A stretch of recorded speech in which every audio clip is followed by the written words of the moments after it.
오늘도 거룩하고 복된 주일에 왕이신 하나님 앞에 영과 진리로 예배하는 우리 모든 성도님들 가운데 예배를 통해 주시는 하나님의 크신 은혜와 평강이 함께 하시기를 주님의 이름으로 축복합니다. 일주일 만에 뵙습니다. 옆에 계신 분과 한번 인사하겠습니다. 눈으로 인사하겠습니다. 잘 오셨습니다. 주님의 이름으로 환영합니다. 반갑습니다.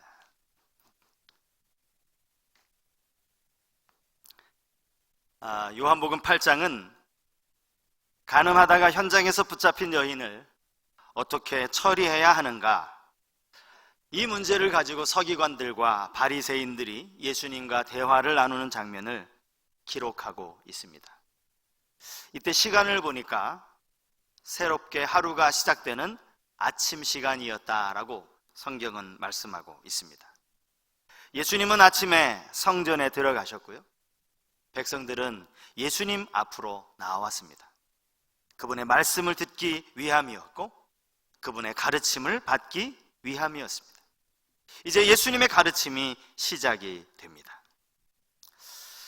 복음서에 나와 있는 것처럼 예수님의 가르침은 그 지식에 있어서만이 아니라 가르침의 기술에 있어서도 정말 탁월하신 분이셨습니다. 비유로 말씀하셨고 눈에 보이는 모든 사물들을 교육의 재료로 삼으신 분이 바로 주님이십니다. 백성들은 예수님의 가르침에 지금 귀를 기울이고 집중하여 듣고 있었을 것입니다. 바로 그때 당시 종교 지도자들이었던 서기관들과 바리새인들이 여인 하나를 끌고 예수님 앞에 나타났습니다. 끌려오는 이 여인의 표정을 보아하니 수치심과 두려움으로 가득 차 있었습니다.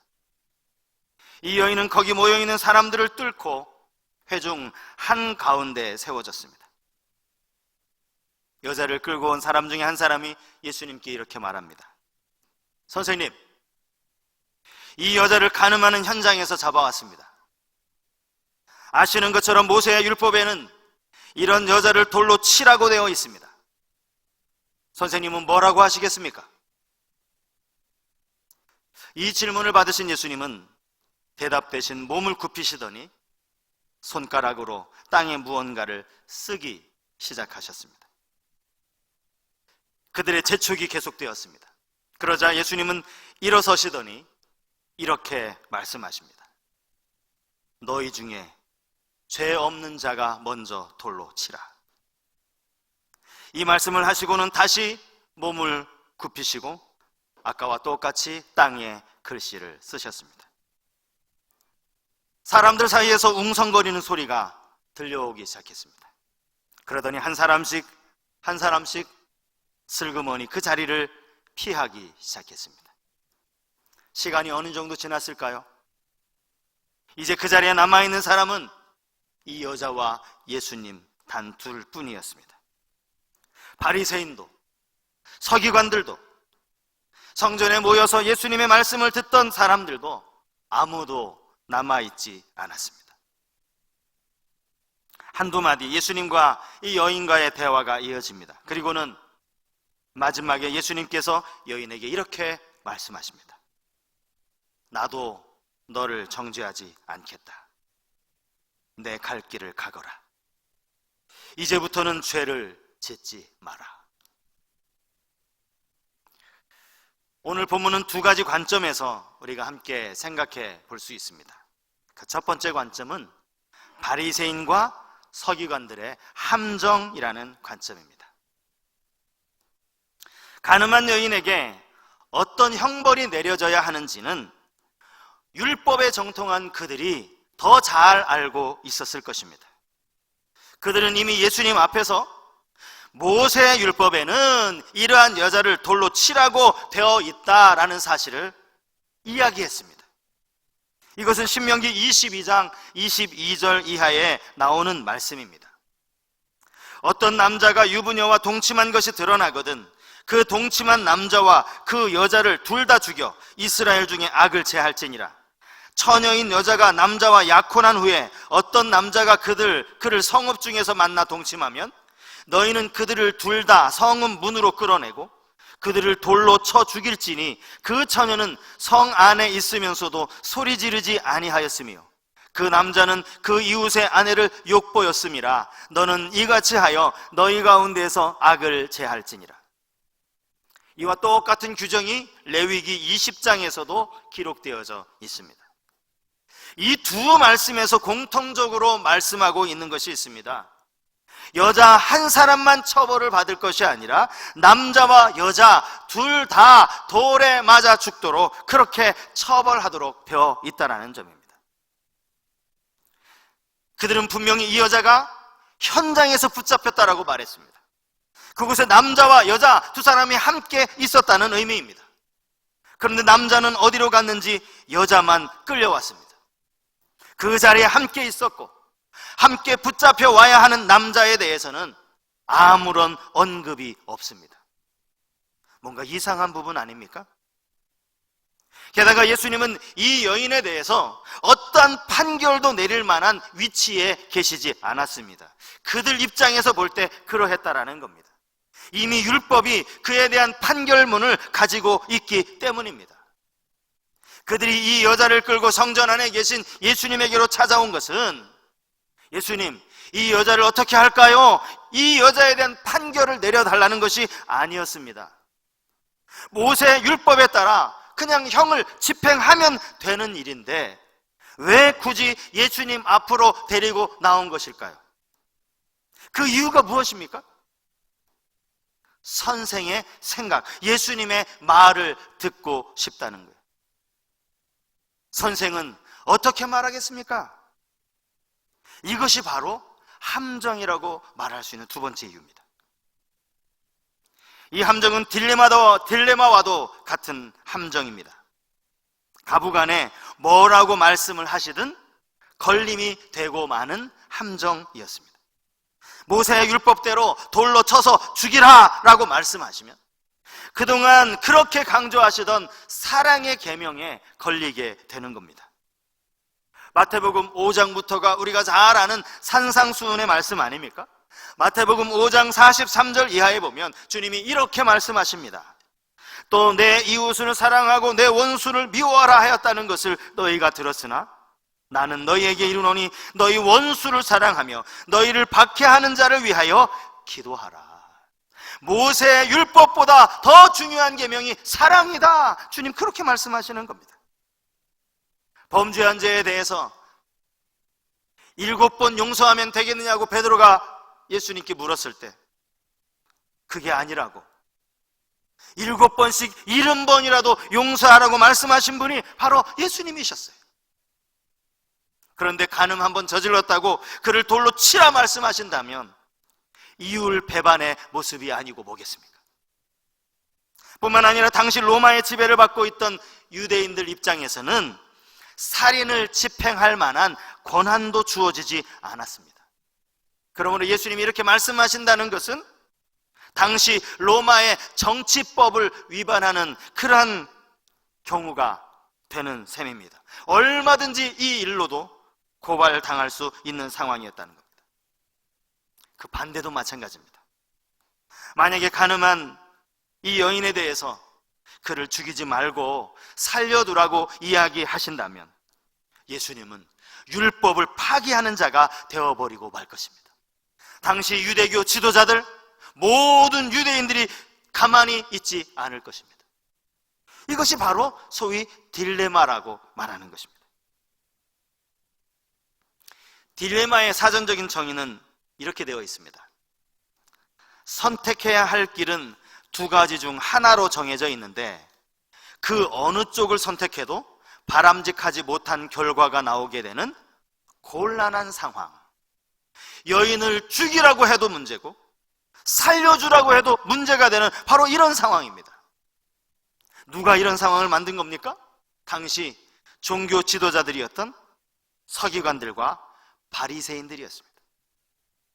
본문 6절 말씀에 예수를 시험하 미뤄라 라는 동사가 나오는데요, 여러분 이 헬라어 동사가 신약 성경에 가장 먼저 어디에 등장하는지 아십니까? 시험하 미뤄라. 마태복음 4장 1절입니다. 그때 예수께서 성령에게 이끌려 마귀에게 시험을 받으러 광야로 가사, 또 3절 말씀이요, 시험하는 자가 예수께 나와서 이르되 내가 만일 하나님의 아들이거든 명하여 이 돌들로 떡덩이가 되게 하라. 시험하는 자는 마귀입니다. 그리고 그와 지금 똑같은 짓을 바리새인과 서기관들이 하고 있다라는 거예요.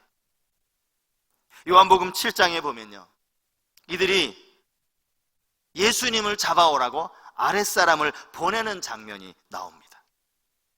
결국 그렇게 심부름으로 갔던 이들이 빈손으로 왔어요. 그랬더니 왜 예수를 잡아오지 못했느냐고, 너희도 혹시 예수에게 미혹된 것이 아니냐고 그렇게 책망을 했던 사람이 바로 이들입니다.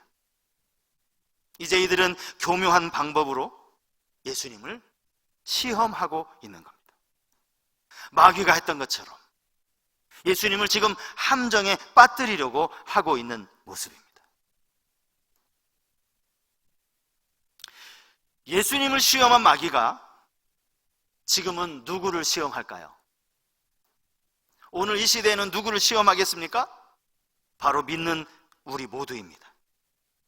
근신하라, 깨어라, 너희의 대적 마귀가 우는 사자같이 두루 다니며 삼킬 자를 찾나니. 마귀는 여전히 믿는 그리스도인들을 시험하고 있다는 사실입니다. 이 시험을 이길 방법도 오늘 본문을 통해서 우리가 생각해 볼 수 있습니다. 본문에서 찾아볼 수 있는 두 번째 관점이 있습니다. 그 두 번째 관점은 이 함정을 통해서 주님은 놀라운 복음의 비밀을 드러나게 하셨다는 점입니다. 우리는 이 말씀을 읽을 때마다 많은 분들이 이제 궁금해하는 점이 하나가 있습니다. 과연 예수님이 땅에 뭐라고 쓰셨지? 이 땅에 쓰신 글씨가 뭘까? 이것들을 많이 궁금해합니다. 성경에는 구체적으로 그것들을 설명해 주지 않기 때문에 학자들마다 다양한 이야기들을 합니다.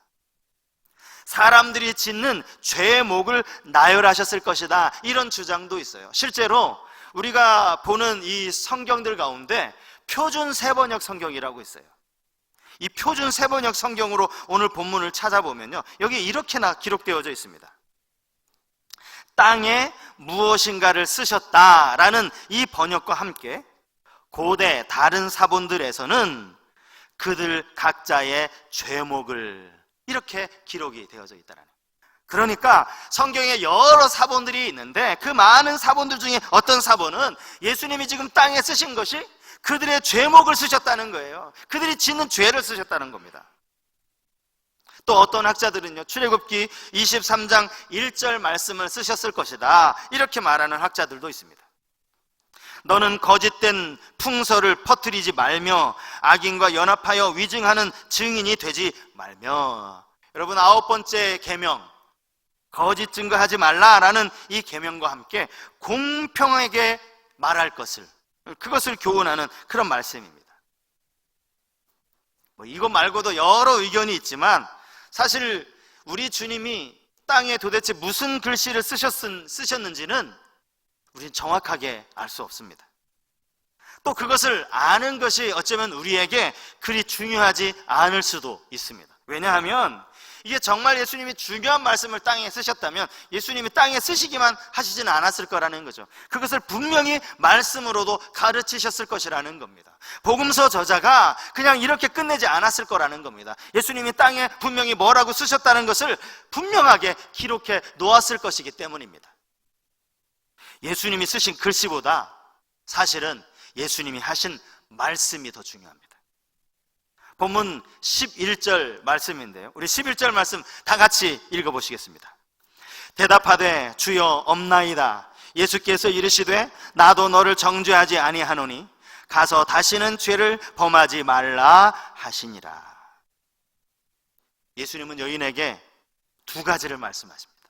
첫째는 나도 너를 정죄하지 않는다라는 말씀입니다. 정죄한다는 말은 죄에 대해 선고한다는 말입니다. 판사가 피고인을 향하여 그 죄에 대한 판결을 내리는 것이 바로 정죄입니다. 하지만 이 세상에는 어느 누구도 정죄할 만한 자격을 가진 사람은 없습니다. 우리 모두가 다 죄를 지은 죄인이기 때문입니다. 이런 자격을 가지신 분은 오직 예수 그리스도, 죄 없으신 예수 그리스도 한 분뿐이십니다. 그 주님이 죄에 대한 판결을 하지 않겠다고 말씀하시는 겁니다. 이것은요, 그냥 내가 한 번만 더 봐줄게 라는 그런 의미가 아닙니다. 이 말씀 속에는 예수님이 이 땅에 오신 목적이 드러나 있습니다. 예수님이 이 땅에 오신 목적이 뭡니까? 요한복음 3장 17절 말씀이요. 하나님이 그 아들을 세상에 보내신 것은 세상을 심판하려 하심이 아니요 그로 말미암아 세상이 구원을 받게 하려 하심이라. 예수님이 이 땅에 오신 목적은 세상을 심판하기 위함이 아니라고 말씀하십니다. 우리를 정죄하시려고 이 땅에 오신 것이 아니라 오히려 그 죄를 깨끗이 씻어주시려고 이 땅에 오셨다는 거예요. 어쩌면 주님은 지금 이 시간 십자가를 바라보고 계셨는지도 모릅니다. 이제 머지않아 이 여인의 죄를 위해, 아니 온 인류의 죄를 위해 담당하실 그 십자가를 보고 계셨기에 이 말씀을 하실 수 있으셨다라는 겁니다. 오늘 이 시대에 믿는 사람들에게서 볼 수 있는 안타까운 점이 있습니다. 예수를 믿고 죄 사함을 받았음에도 불구하고 영원히 율법적인 사고방식에 젖어 있는 모습들이 꽤 많이 있다라는 거예요. 구원에 대한 확신이 있느냐고 그렇게 물으면 몇몇 분들은 이렇게 말씀하십니다. 내가 죄가 많아서 잘 모르겠다라고 말입니다. 여러분, 이것은 겸손이 아니라 불신앙입니다. 나를 위해 지신 십자가를 여전히 믿지 못하는 것이 되기 때문입니다. 성도님의 죄가 다 용서받았다는 사실을 믿으시냐고 질문을 하면 종종 몇몇 분들은 이런 반응을 보이십니다. 그렇게만 된다면 얼마나 좋겠어요. 그렇게만 된다면 좋은 것이 아닙니다. 예수 그리스도께서 이미 완성하신 일입니다. 사탄은 끊임없이 우리를 공격합니다. 죄사함의 확신이 흐려지게 만드는 공격입니다. 사탄은 우리가 늘 반복해서 짓는 죄를 물고 늘어집니다. 사실 예수를 믿었다고 하루아침에 우리의 삶이 180도 달라지지는 않습니다. 성경 말씀에 그리스도 예수 안에서 우리가 새로운 피조물이 되었다라는 이 말은 우리의 신분을 두고 한 말이지 우리의 삶을 두고 한 말이 아니에요. 알코올 중독이었던 사람이 예수님을 믿게 되면서 그날 이후로 하나님의 은혜로 술을 완전히 끊을 수도 있습니다. 하지만 그렇게 되지 않는 경우가 더 많습니다. 늘 입을 열기만 하면 남을 욕하고 거짓말하고 비난하는 그런 사람이 있습니다.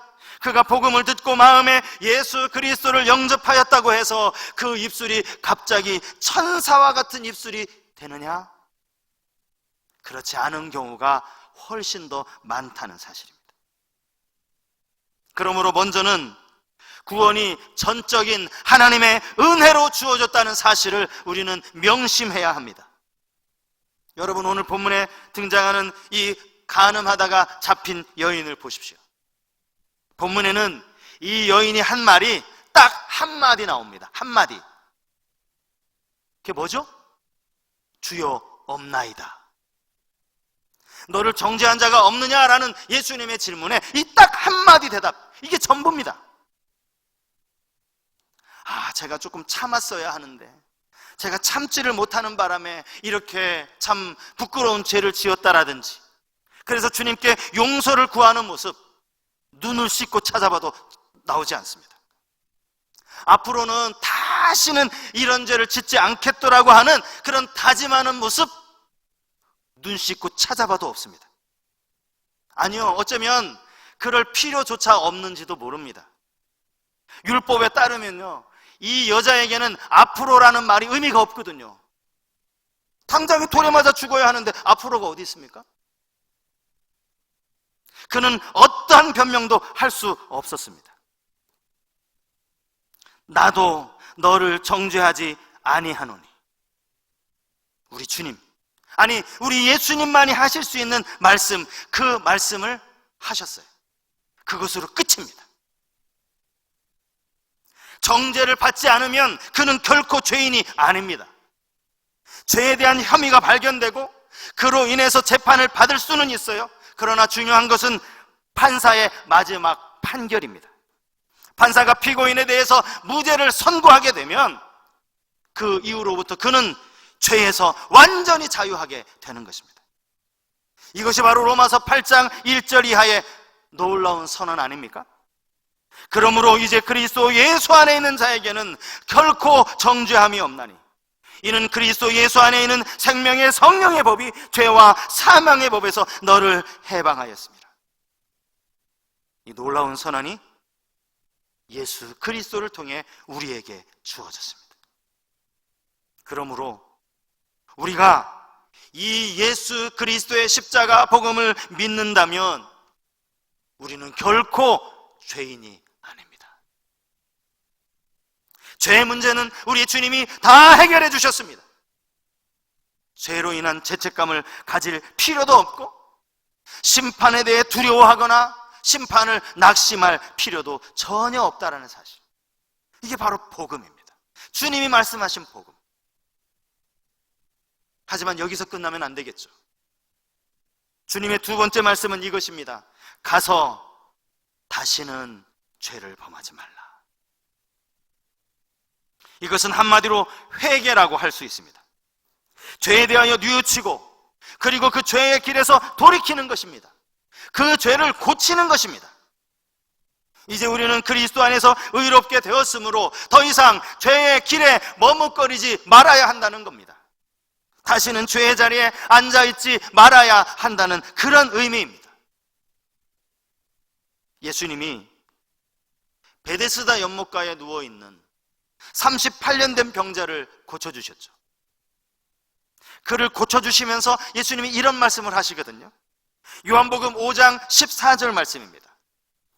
그 후에 예수께서 성전에서 그 사람을 만나 이르시되 보라, 내가 나았으니 더 심한 것이 생기지 않게 다시는 죄를 범하지 말라 하시니. 여러분 한번 생각해 보십시오. 38년 동안 베데스다 연못가에 누워 있었어요. 38년이요. 그런데 그렇게 예수님 만나서 나았는데, 아니 그것보다 더 심하다면, 더 심한 것이 걸린다면 뭐를 의미하겠습니까? 주님 분명히 말씀하셨어요. 그렇게 되지 않으려면 죄를 범하지 말아야 한다는 것입니다. 물론 이것은 앞에서 말씀드린 것처럼 하루아침에 이루어지는 일은 결코 아닙니다. 끊임없이 기도와 말씀을 통해서 우리의 심령을 거룩한 곳으로 채워갈 때 우리는 조금씩 주님을 닮아가는 진정한 그리스도인이 될 것입니다. 서점에 나온 책 중에 21일이라는 이 제목을 가진 책들이 상당히 많이 있습니다. 21일. 21일 만에 끝내기 라든지 21일만 따라하면 된다. 학업이나 또 자기 개발 책들만 이런 책들이 있는 게 아니더라고요. 신앙 서적들도 찾아보니까 21일 믿음 습관, 21일 기도 습관, 이런 책들이 있더라고요. 왜 꼭 21일인가? 왜 21일을 이렇게 강조하는가? 제가 찾아보니까요, 한 성형외과 의사가 이제 환자를 수술했어요. 수술을 받은 이 환자가 자신의 몸에 나타난 이 신체 변화에 익숙해지는 데 걸리는 기간이 평균적으로 3주 21일이더라는 거예요. 그래서 21일이면 적응이 되는 거구나. 그래서 이제 21일